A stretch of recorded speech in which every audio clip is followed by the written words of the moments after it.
ம்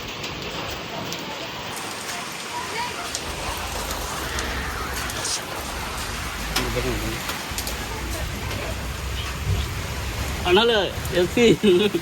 இவர் எவ்வளோ ஐஸ் கட்டிப்பார் இப்போ ஐஸ் கட்டிப்பாங்க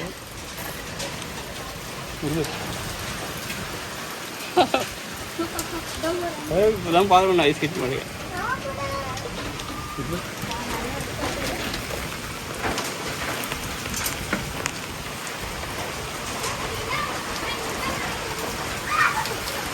எங்கப்பா பார்த்தா சீக்கிரம் ஐஸ் மழையே இப்போ தான்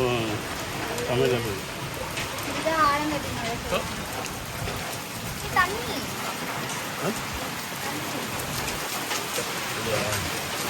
ஃபோனே வரல